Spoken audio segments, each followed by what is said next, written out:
Guys, tahu kalian inilah pelaku korupsi 300 triliun bersama Harvey Muiz. Ini dia. Oke guys, sebelum kalian nonton video ini hingga selesai, ada baiknya kalian subscribe dulu channel ini dan nyalakan tombol loncengnya.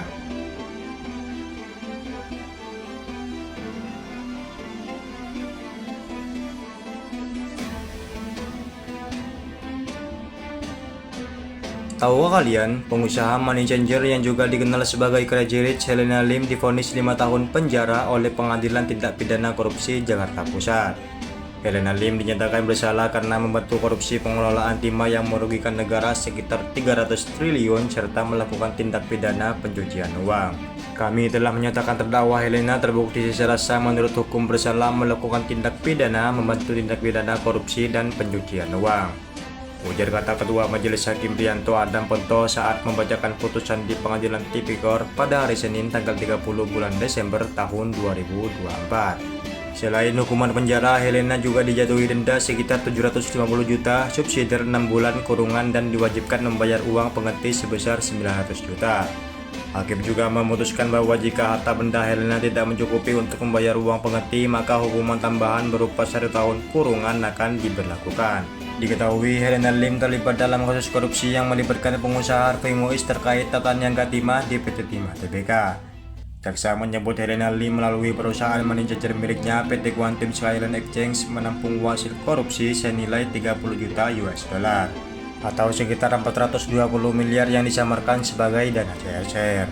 Di sini Helena Lim memperoleh keuntungan 900 juta dari penukaran valuta asing yang dilakukan melalui PT KSI. Transaksi ini berlangsung dalam beberapa kali transfer antara tahun 2018 hingga 2023. Menurut hasil audit kerugian negara akibat korupsi tata niaga komoditas timah mencapai 300 triliun, transaksi tersebut mengakibatkan kerugian keuangan negara sebesar 300 triliun, ungkap jaksa dalam persidangan. Pada sidang sebelumnya, jaksa menyebut Helena dengan hukuman 8 tahun penjara, denda 1 miliar, subsidi 1 tahun kurungan, serta uang pengganti sebesar 210 miliar. Subsidi 4 tahun penjara, namun majelis hukum menjatuhkan vonis yang lebih ringan dengan mempertimbangkan berbagai aspek. Selain korupsi, Helena juga terbukti melakukan pencucian uang dengan menyamarkan transaksi dana hasil korupsi sebagai dana CSR. Jaksa menegaskan bahwa tindakan ini bertujuan untuk menyulitkan pelacakan aliran dana haram tersebut. Dengan vonis ini, Helena Lim resmi dijatuhi hukuman atas perannya dalam satu kasus korupsi terbesar di Indonesia. Namun hingga berita ini diturunkan, pihak Helena pun belum memberikan tanggapan resmi terkait putusan tersebut.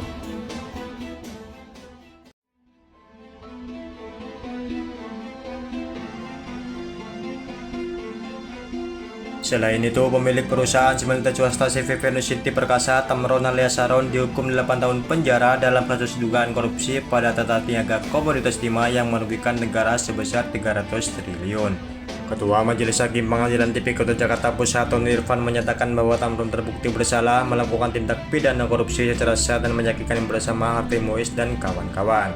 Korupsi tersebut diantaranya dilakukan melalui kerjasama sewa alat pengelolaan dengan PT Timah Tbk dan jual beli biji timah dari wilayah izin usaha pertambangan Timah Tbk. Kami menjatuhkan pidana terhadap terdakwa Tamron alias Saron oleh karena itu dengan pidana penjara selama 8 tahun, kata Hakim Tony di ruang sidang pada hari Jumat tanggal 7 bulan Desember tahun 2024. Selain itu, Majelis Hakim juga menghukum Tamron untuk membayar denda sebesar 1 miliar, subsidi air 1 tahun kurungan. Tak hanya itu, Majelis Hakim Pengadilan Tipikor Jakarta Pusat juga menyatakan Tamron terbukti melakukan tindak pidana pencucian uang. Hal ini sebagaimana dakwaan kedua primer terkait pasal 3 Undang-Undang Pencegahan dan Pemberantasan TPPU Junoto pasal 55 ayat 1 ke 1 KUHP. Kemudian Hakim menghukum Tamron untuk membayar uang pengganti senilai 3,53 triliun dikurangi nilai aset yang telah disita oleh penyidik.